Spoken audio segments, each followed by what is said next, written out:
If your Suzuki Boulevard M109R doesn't start, it might be your clutch.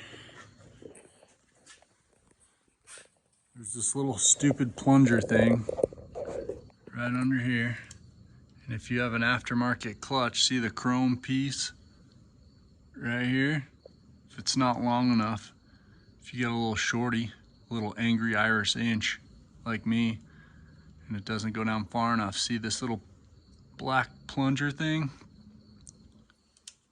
Misses it. Your fucking bike won't start. So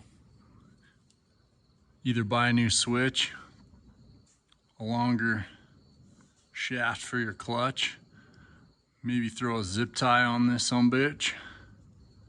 I don't know, but now you know.